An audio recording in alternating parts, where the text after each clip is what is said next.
ሰላም ጤና ይስጥልኝ ውድ የባሶ ሚዲያ ዩቲዩብ ቻናል ቤተሰቦች በያላችሁበት የዓለም ዳርቻ ሁሉ ሰላማችሁ ይብዛ እያልኩ የዕለቱን ዜናዎች ይዤ ቀርቤያለሁ። እስከ ዜናው ፍጻሜ ድረስ አብራችሁን ቆዩ። ጦርነትን ለማስወገድ እንሰራለን፣ ለሰላም ብለን ግን የምንሸጠው ግዛት የለንም። ፕሬዝዳንት ጀነራል ታደሰ ወረደ። የትግራይ ጊዜያዊ አስተዳደር ፕሬዝዳንት ጀነራል ታደሰ ወረደ ይህን ያሉት የትግራይን ህልውናና ደህንነት ለማረጋገጥ በሚል መሪ ቃል ከታህሳስ 2018 ዓ.ም ጀምሮ ለ3 ቀናት ሲካሄድ በቆየው የትግራይ ጊዜያዊ አስተዳደር የአመራር አቅጣጫዎችና እቅዶች አፈጻጸም ላይ ከክልልና ከዞን ወረዳ ከፍተኛ አመራሮች ጋር ባደረጉት ስብሰባ ላይ ነው።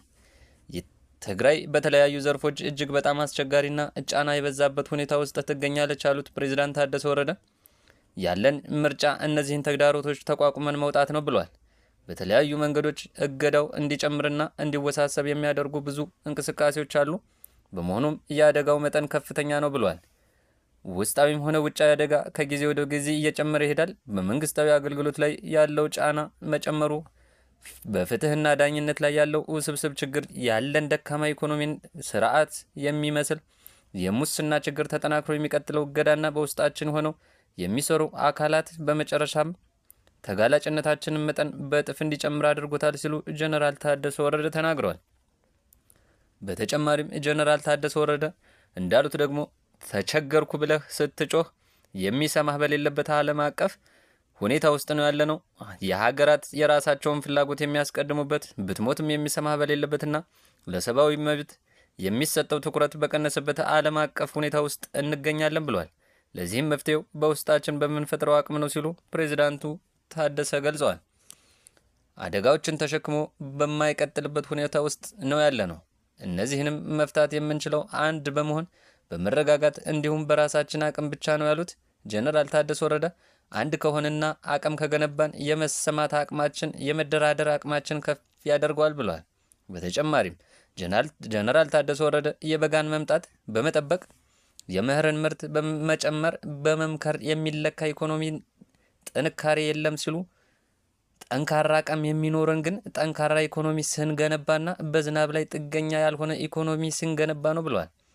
ከጎረቤት ክልሎችና ከፌዴራል መንግስት ያለውን ግንኙነት በአግባቡ እንሰራበታለን ያሉት ፕሬዝዳንት ታደሰ የሚኖረንና የምንፈጥረው ግንኙነት ግን በአቻላቻ መርህ በራስ መተሳሰር፣ መደጋገፍ ላይ የተመሰረተ መሆን አለበት ብለዋል።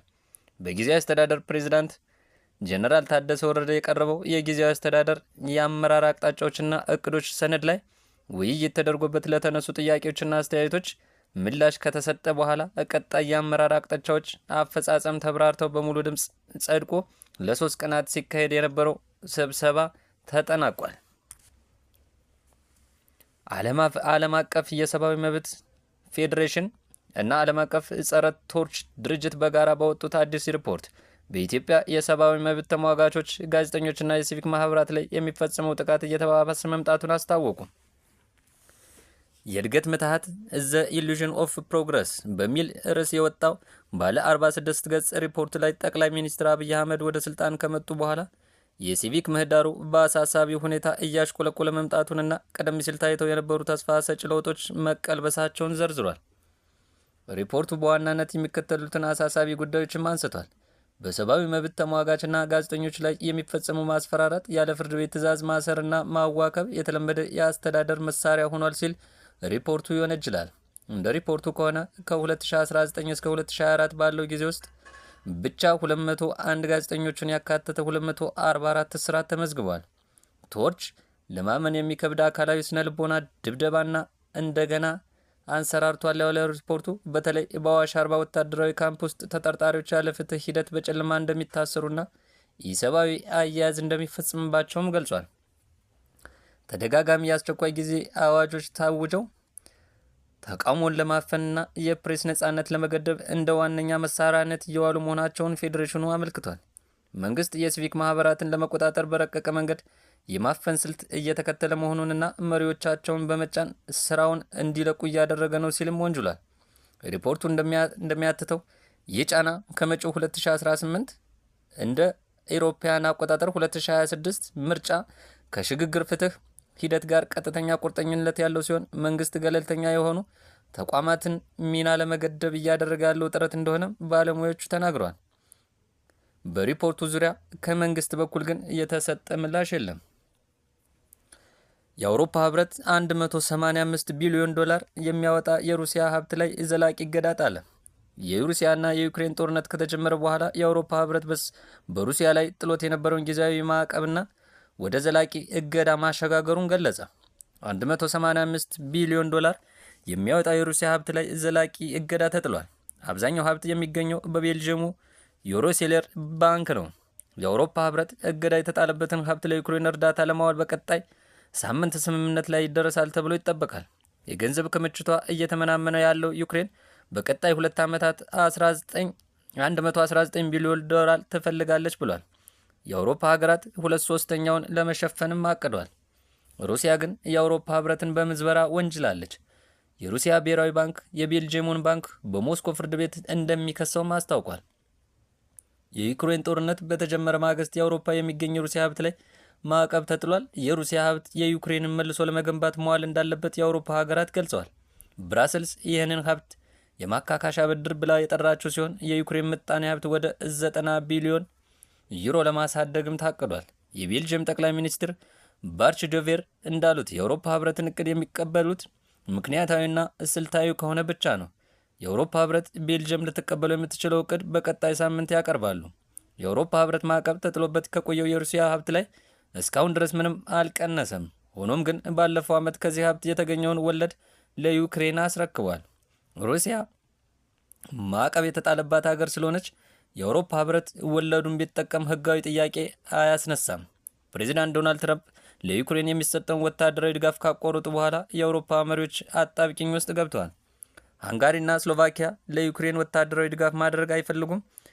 ሩሲያ ቤልጅየምን በአገሯ ፍርድ ቤት ብታቆምም ውሳኔው በአውሮፓ ህብረት እውቅናን የማያገኝ አይሆንም።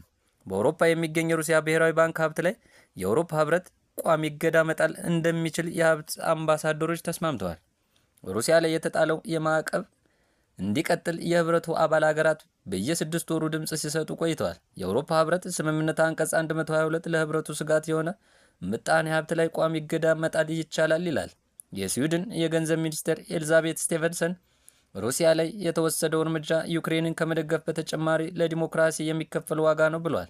ቤልጅየም ዩክሬንን ብትደግፍም ምጣኔ ሀብቷን የሚጎዳ ውሳኔ ማጽደቅ አትሻም። ለፋይናንስ ህግ ባለሙያው ቨርሊ ኮልቨርት የቤልጅየም ጠቅላላ የሀገር ውስጥ ገቢ 565 ቢሊዮን ዩሮ ነው። 185 ቢሊዮን ዶላር ክስ ቢከፈትባቸው ምን ሊገጥማቸው እንደሚችል መገመት ይቻላል ሲሉ ያስረዳሉ። ከሩሲያ ጋር የሚዋሰኑ የአውሮፓ ሀገራት ስጋት ውስጥ መሆናቸውን በመግለጽ አፋጣኝ እርምጃ በህብረቱን እንደሚወሰድ ጫና እንዲያሳድሩ ይገኛሉ። ፊንላንድ፣ ዘባልቲክስ እና ፖላንድ የሩሲያ ሀብት ላይ ዘላቂ እገዳ የመጣል ደጋፊ የሆኑትም ለዚህ ነው።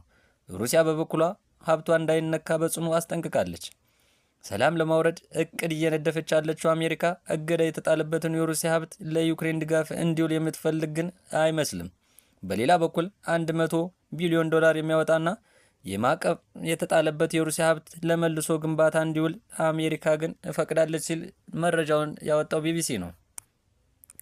ዜናዎቹ እነዚህን ይመስሉ ነበር። ለቻናሉ አዲስ ከሆናችሁ ሰብስክራይብ ማድረግ